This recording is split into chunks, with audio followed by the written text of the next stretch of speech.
Grandes gênios da pintura.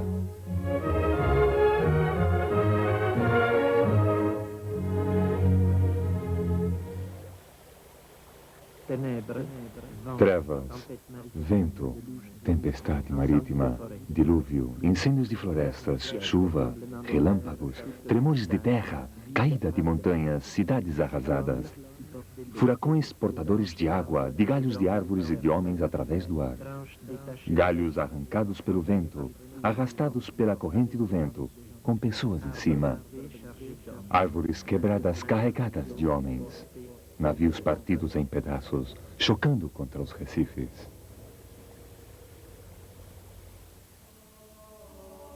Sorriso e os traçados. Santa Ana, a Virgem e o Menino Jesus, por volta de 1500 e 1515. Leonardo da Vinci, 20.452 e Amboise, 1519. Museu do Louvre, Paris. Realização, Alain Jobert. Descritivo. Um chão pedregoso, castanho avermelhado, em primeiro plano, termina num abismo.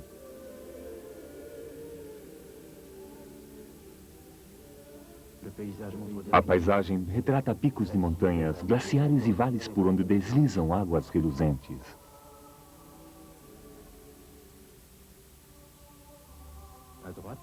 À direita, uma árvore muito escura na pendente de uma colina. No centro, Santa Ana. Ela tem os cabelos trançados. As tranças estão presas formando uma coroa que contorna sua cabeça, coberta parcialmente por um véu com duas pontas que caem sobre a sua frente. Ela tem os olhos baixos. Ela sorri. Sentada sobre seus joelhos, a Virgem Maria. Ela está vestida com um vestido rosa, decotado e bufante, com mangas de musselina acinzentada e transparente. O seu braço esquerdo e as suas pernas estão envoltos por um grande manto azul. Maria se inclina sobre o menino Jesus, um bebê de 2 ou 3 anos. Nu, muito cacheado. Ele está passando em cima de um cordeiro que se levanta. Da Vinci, a força. A força nasce da violência e morre da liberdade.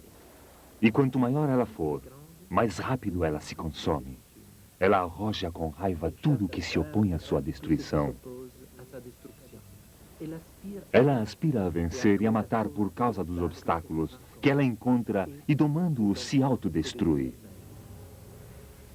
Quanto maior ela é, mais aumenta o seu poder. Todas as coisas instintivamente fogem da morte. Todas as coisas submetidas a uma coerção pesam sobre as outras.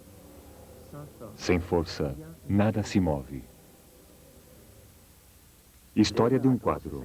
Da Vinci começou a sua carreira de pintor por volta de 1472, num ateliê de Verrocchio, em Florença. Ele seria o autor de um anjo e de paisagens no famoso batismo de Cristo, do seu mestre. Nesta mesma época, ele pintou uma Anunciação.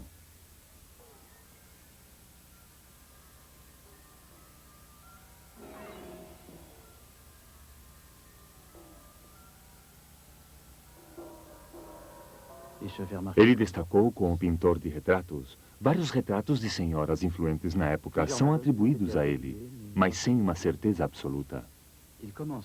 Ele começa uma adoração dos Reis Magos que ele não terminará.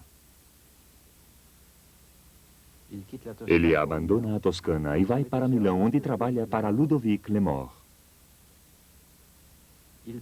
Ele pinta a Dama com arminho e uma primeira versão da Virgem nas rochas, possivelmente a que hoje se encontra no Louvre. Em 1495, ele começa a ceia para o refeitório de Santa Maria das Graças. Com a caída de Ludovic, Leonardo parte para Mantua, onde ele começa um retrato de Isabelle d'Este. De volta a Florença, ele prepara a Batalha de Anghiari para o Palazzo Vecchio. Destruída, apenas existem os desenhos preparatórios de uma cópia para Rubens.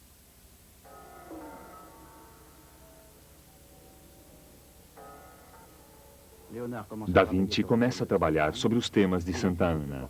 Ele pinta o retrato de Mona Lisa, esposa de um tal Francesco del Giocondo. O quadro ficou famoso em seguida. 1506, retorna a Milão. Segunda versão da Virgem sobre rochas, possivelmente a que hoje se encontra em Londres. Da Vinci continua sua pesquisa sobre Santa Ana. 1513, ele abandona Milão e começa a trabalhar para Julien de Médici, em Roma. Ele se dedica aos estudos técnicos. 1516, com a morte do seu protetor, ele aceita o convite do rei da França, Francisco I.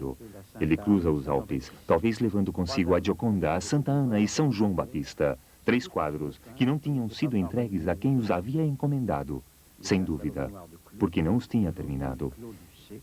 Ele se instala na morada de Clos, hoje Clos-Lucé, perto de Amboise.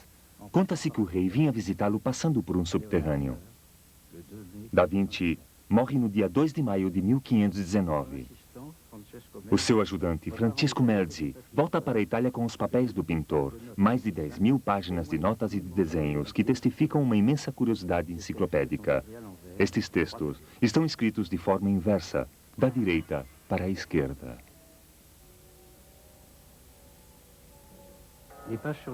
As páginas sobre a pintura serão reunidas num tratado que, a partir do século VII, terá várias edições. A Gioconda foi comprada possivelmente por Francisco I e ficou na França. A Santa Ana talvez fosse levada à Itália por Melzi. Mais tarde, neste país, o cardeal Richelieu a compra.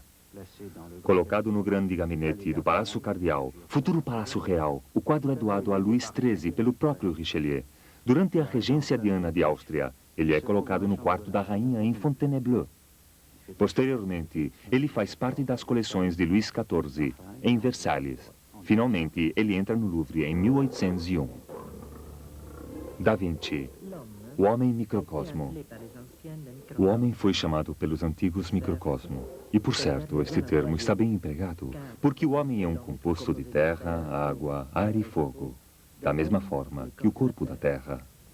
Se o homem tem os ossos, suporte e armadura da carne, o mundo tem as rochas como suporte da terra.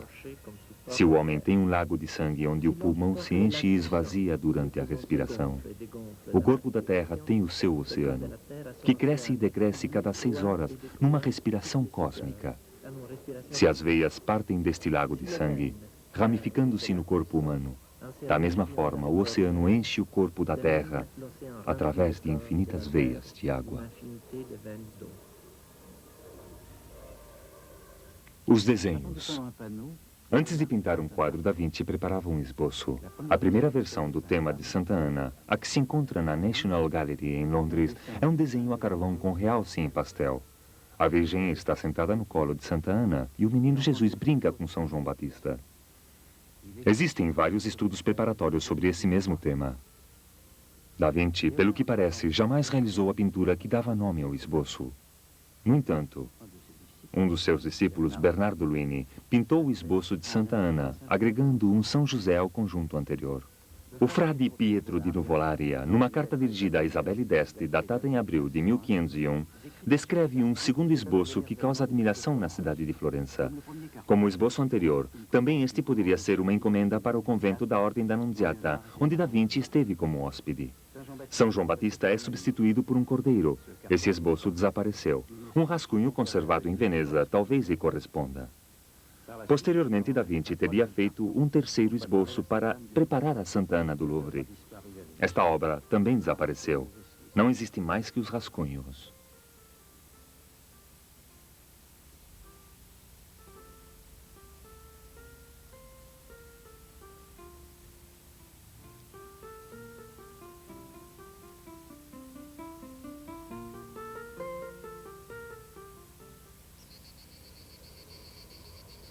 Da Vinci.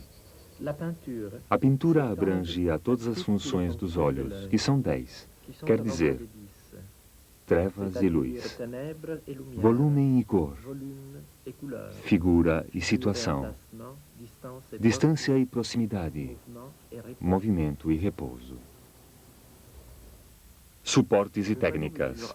O quadro mede 1,12 m de largura por 1,60 m de altura. Ele está composto por 4 pranchas de álamo da Itália, de 3 centímetros de espessura, colado e encravado, reforçado pela parte posterior, com 2 barras transversais de madeira de pinho. Numa época anterior, o quadro foi alargado. 2 bandas de 8 a 10 centímetros foram acrescentadas em cada lado. Depois elas foram pintadas, conseguindo desta maneira ampliar a composição.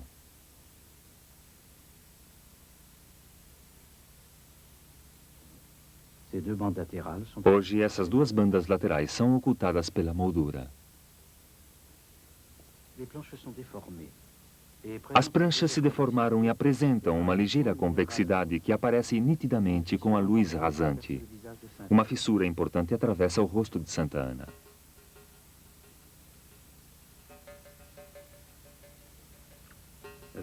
A Adoração dos Reis Magos, ou São Jerônimo, quadro inacabado, revela o primeiro estado das pinturas de Da Vinci. Sobre uma preparação clara ou avermelhada, o pintor realiza um desenho muito detalhado e depois situa um modelo monocromático. No Santa Ana se decifra esse desenho sob as zonas claras. A capa de pintura é extremamente fina, não se conhece precisamente as técnicas empregadas por Da Vinci.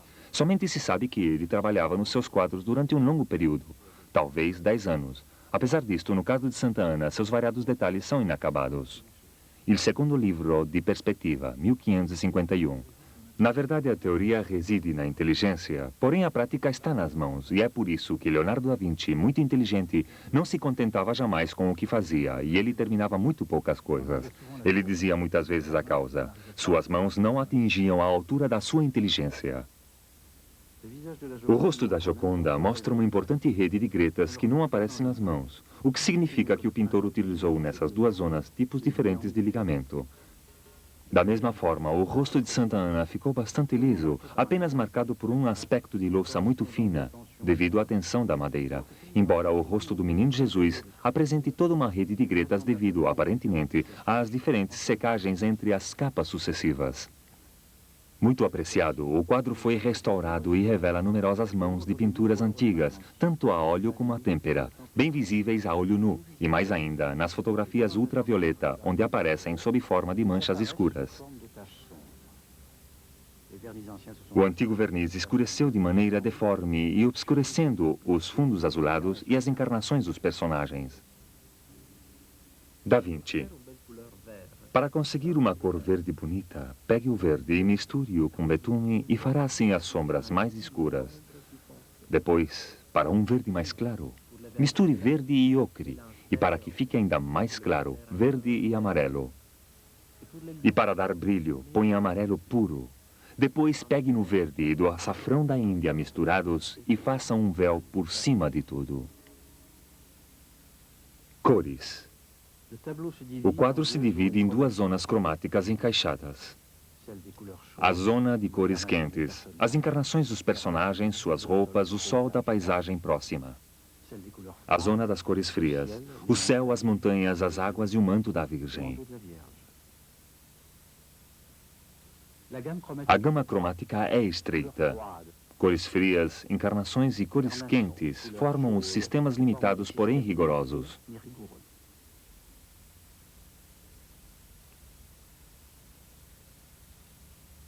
As zonas claras são destacadas pela proximidade das zonas escuras.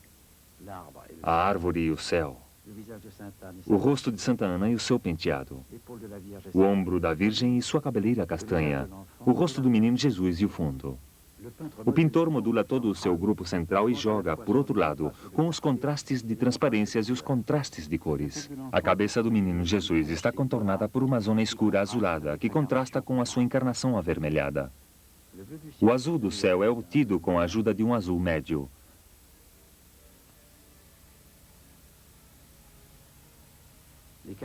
As encarnações dos personagens clareando um vermelho.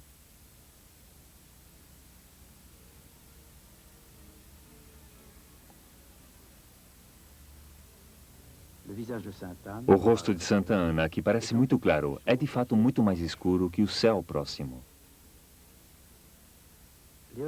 Da Vinci obtém um modelado degradando a cor. Esse modelado pode ser muito regular para destacar a doçura do rosto, ou pelo contrário, contrastando para acentuar os relevos ou os descontínuos.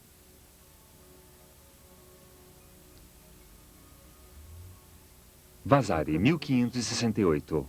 E é um traço maravilhoso do seu gênio que, desejando dar o máximo de relevo ao que fazia, ele buscava as sombras as mais espessas e fundos os mais escuros, e parecendo mais e mais sombras a fim de que, por contraste, os claros pareçam mais luminosos. Mas assim, ele chegava às cores tão escuras que o conjunto parecia feito para imitar a noite mais que as nuances da luz do dia. Porém, ele fazia tudo isto para dar mais relevo e chegar ao fim e à perfeição da arte. Da Vinci. O ar está cheio de uma infinidade de linhas retas e radiantes que se cortam e se cruzam sem se rejeitarem umas às outras e que reproduzem, sobretudo, o que elas encontram, a verdadeira forma da sua causa. Linhas e formas. Dentro do plano do quadro, o grupo delimita uma superfície triangular. Porém, no volume sugerido, forma melhor uma pirâmide, figura que aficionava particularmente a Da Vinci. Passando do esboço de Londres ao quadro do Louvre, o pintor acentuou consideravelmente esse efeito triangular. O rosto de Santa Ana ocupa o teto. Um eixo vertical é marcado pela sua cabeça e seu pé esquerdo. O deslocamento lateral do menino Jesus leva-o da Maria e põe assim o grupo ainda mais compacto. Olhares e gestos dos personagens polarizam toda a ação para a direita. O grupo parece em equilíbrio, estável, em torno do eixo representado por Santa Ana. Se podem descobrir várias elipses ou vários círculos nos encravamentos das formas, e o olho tem dificuldades para delimitar os personagens cujos membros parecem permutáveis. Os ombros de Maria e de Santa Ana são confundíveis. O braço da Virgem podia também pertencer a Santa Ana. Suas pernas podem ser confundidas. Do mesmo modo, a pata do cordeiro está em continuação com a coxa do menino Jesus. Entre o momento que Da Vinci realiza o seu esboço até o momento que pinta o respectivo quadro, outros pintores abordam este mesmo problema formal. No seu Tondo Doni, de 1505-1506, Michelangelo situa uma Sagrada Família dentro de um círculo e cria um estreito encaixe de formas em movimento. Na sua Madonna com o Cordeiro, Rafael faz explodir a torção das figuras, explorando a anedota em relação ao Cordeiro. Da Vinci, inquieto pela originalidade, encontrará ainda outra solução. Posteriormente, muitos pintores o imitarão. É possível imaginar o caminho de Da Vinci através dos seus desenhos sucessivos para as divisas Santa Ana. As figuras se aproximam, se sobrepõem, se entrelaçam, se encravam. No quadro, este entrelaçado está terminado. As séries curvas se encaixam umas com as outras, formando uma espécie de grandes traços dinâmicos.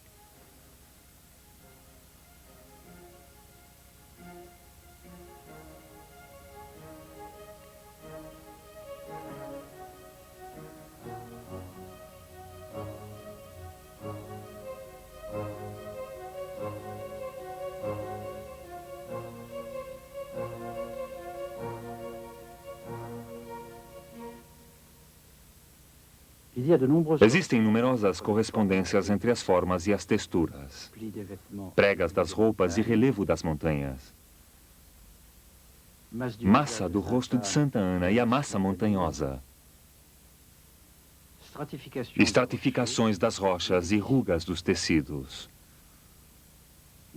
Os cachos do menino Jesus, ou bem os do Cordeiro, as tranças de Santa Ana, os festões que a contorna, os cachos da Virgem, o plissado do seu vestido, repetem nas mais pequenas escolas os traços gerais das formas, tema central de Da Vinci.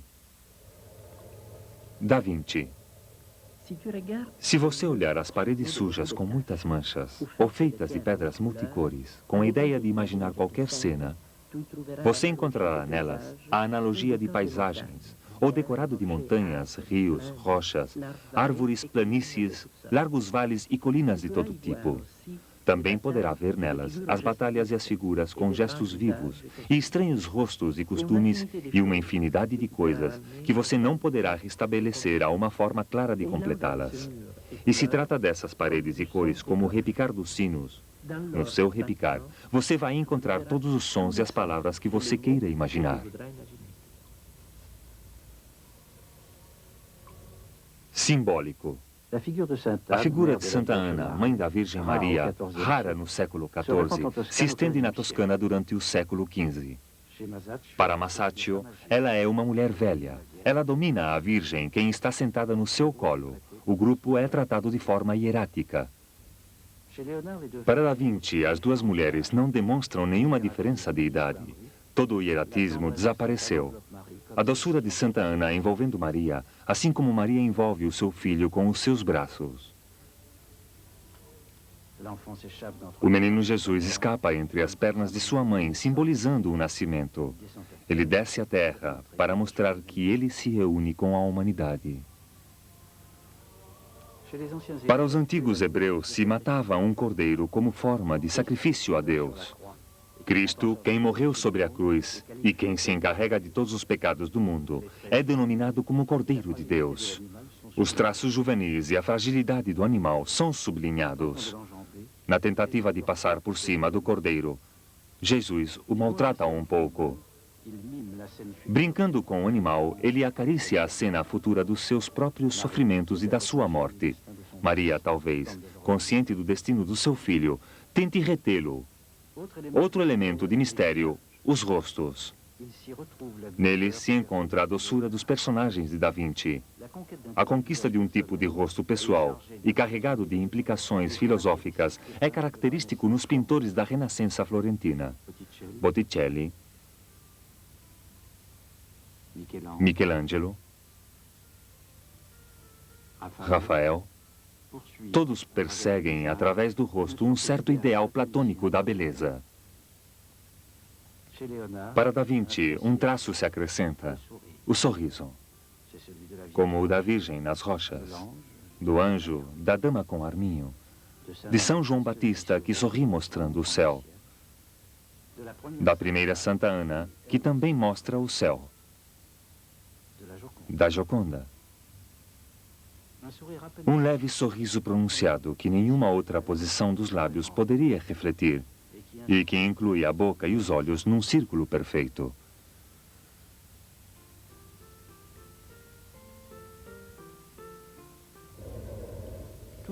Durante toda a sua vida, Da Vinci esteve preocupado pelas montanhas, seus relevos, as suas camadas geológicas, os fósseis marinhos que encontrava, as águas correntes e os fenômenos atmosféricos.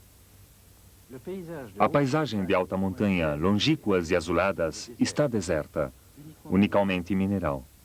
Corrente de água que parece que se vão depois de um cataclisma telúrico. A paisagem da Gioconda mostra os mesmos tipos de longínquos azuis misteriosos. Na Virgem nas rochas, o decorado mineral torna-se ainda mais fantástico que uma caverna com forma estranha, e no primeiro plano, um tipo de abismo.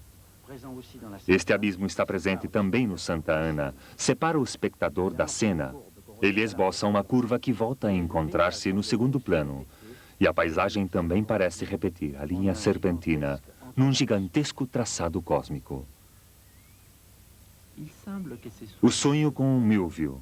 Parece que o meu destino é também escrever assim sobre o Milvio, porque entre as minhas mais distantes impressões da infância, eu me lembro do tempo que estava no berço e um Milvio veio abrir a minha boca com o seu rabo e muitas vezes batia o seu rabo nos meus lábios. Derivas enigmas. A partir do sonho com o Milvio, Sigmund Freud tenta, em 1910, fazer uma análise do quadro, uma recordação da infância de Da Vinci. Confiando numa tradução errônea, Freud troca o Milvio por um abutre. Ele nota que esta ave era uma divindade maternal para os antigos egípcios. Da Vinci, filho bastardo de um escrivão, teve duas mães, a mãe verdadeira e a mãe adotiva. Daí, segundo Freud, a condensação das duas figuras maternais num único corpo. O sorriso enigmático que aparece em todos os seus personagens representa o sorriso maternal sublimado. Um discípulo de Freud, Oskar Pfister, anos mais tarde, descobre a silhueta de um pássaro no contorno e na prega do manto azul da Virgem. O cauda do pássaro estaria também em contato com a boca do menino Jesus. Uns veem a cara de um homem afogado, flutuando sobre as águas. Na Gruta da Virgem nas Rochas, outros veem uma mão levantada diante de uma cara humana. Um autor observa o contorno de pedras colocado aos pés de Santa Ana. Muito elaborado, uma delas, uma espécie de ágata, evocaria a forma de um feto. Estas impressões, assim como as críticas sobre elas, podem ser defendidas a partir do que foi escrito pelo próprio Da Vinci. A miúde, o pintor se coloca como inimigo de todo o esoterismo, preocupado especialmente pela observação e o experimento científico. Porém, algumas vezes, ele está fascinado pelas imagens fantásticas. Ele é aficionado pelas profecias, as deformações caricaturescas e pelas anamorfoses. Na mesma época, Mantegna faz aparecer uns perfis numas nuvens. O século XVI será marcado pela figura da analogia. Paisagens antropomorfas, cabeças compostas, grotescos, originam no começo da Idade Barroca a toda uma estética da ambiguidade. Esta magia natural, nascida na procura da analogia, perpetuou até a nossa época através da anamorfose, das ilusões ótimas e, inclusive, nas adivinhações infantis.